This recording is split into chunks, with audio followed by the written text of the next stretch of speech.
All right, well, here are a few news articles I liked. Um, this one is more interesting than I thought.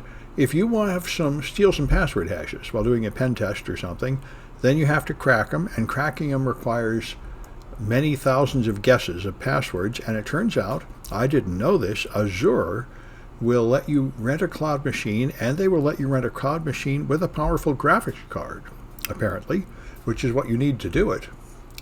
And so they explain how you install the driver, and then you get very, very fast service on Azure, especially if you're willing to pay something like $10 an hour for the machine. You can try really a lot of hashes per second. So that was an interesting technique. I don't know what the point is of having a graphics card on a cloud server, but anyway, apparently they have them. We're living through a gigantic lurch to the right, and after the Republicans take the House, which is expected in November, we can expect this to accelerate, and after they take the White House in 2 years, which is likely, we can expect it to go further. So they're really going after trans people and gay people, and soon they'll be after, I already talked about eliminating birth control and transgender interracial marriage, and going after Jews. So, we can expect this continuing lurch to the far right. And Alabama has now forced anybody who is receiving gender-affirming medical care to stop and reverse the procedure in Alabama. So they have banned transgender people, essentially, in Alabama, transgender young people. And this is, it used to be this way. Used to be that gay people were forbidden everywhere. And so anyway, they're trying to take us back to that. That's part of the 1950. Yeah, I guess the GPUs must be there for faster processing. Anyway, it's pretty gruesome. Trans people are going to have to probably flee red states, I would think, unless they think they can actually do something about these laws.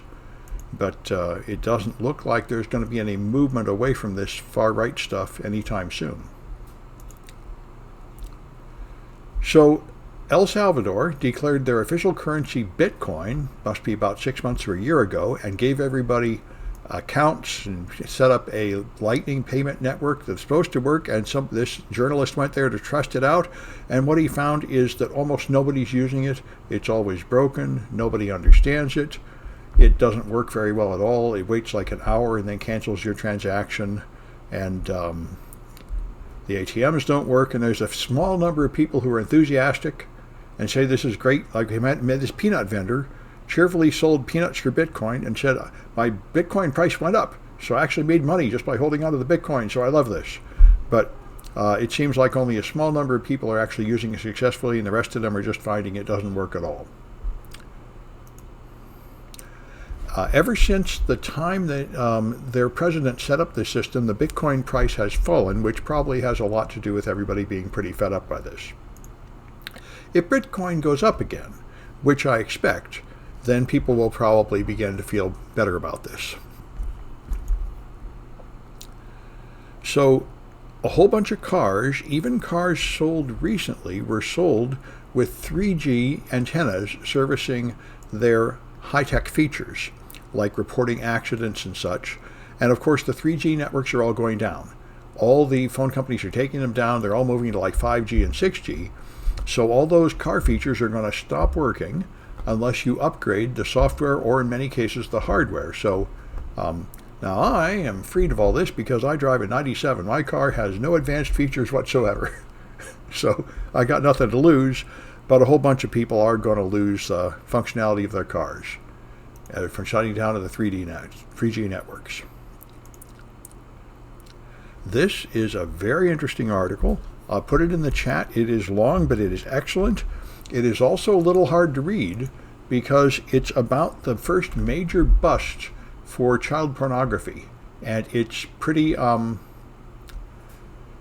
gruesome stuff. They're trying to be a little delicate describing it, but it's a little bit traumatic even to read about it. But the point is, these people, they made a hidden web page behind Tor, and people paid for their child pornography in Bitcoin, thinking Bitcoin was anonymous, and this was the chain analysis group They went through Bitcoin and they analyzed it. One thing that's amazing about Bitcoin is it doesn't keep track of your current balance. What happens is every time you make a transaction, you send your money and then you have some of it come back to you. So if you spend your money, you end up having a bunch of little amounts in a lot of different accounts. And when you try to send a large amount, it combines those accounts and sends many little bits from many accounts. So the fact is, if you do the anonymity thing on Bitcoin, which you're supposed to do, which is change your account number frequently, the fact is when you do a large transaction, your account numbers are connected. The fact that these 10 account numbers all participated in this large transaction. So it is possible fairly easily to trace everything back. So they were able to track down who was making all the child pornography and find them and arrest them because of the real failures of anonymity of the Bitcoin network. So it's technically interesting and interesting from viewpoint of law enforcement and detective work too. Very interesting stories. Yes, yeah, and I think you're right, Mo. Both some cars are going to lose their value. We're going to by losing those features. Anyway, Noam Chomsky, a very good interview with him. I'll throw this in the chat too. He's a very important guy, very interesting to read about, and very sensible in my opinion. He's the intellectual giant of the left, and his point, which I think is quite good, is that everyone says we're reaching the tipping point of climate change. We must do something about climate change now. And we're creating a gigantic problem that's going to sort of end our civilized human culture if we don't fix it. And of course, with Republicans taking over in America, I'm afraid we can expect them to completely ignore climate change for probably the next 10 years, which is the critical time.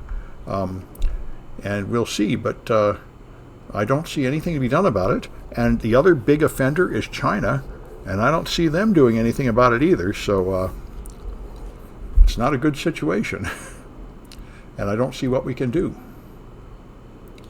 Going to affect you people more than me. I'm kind of old, but it's a bad situation. All right, let me stop this.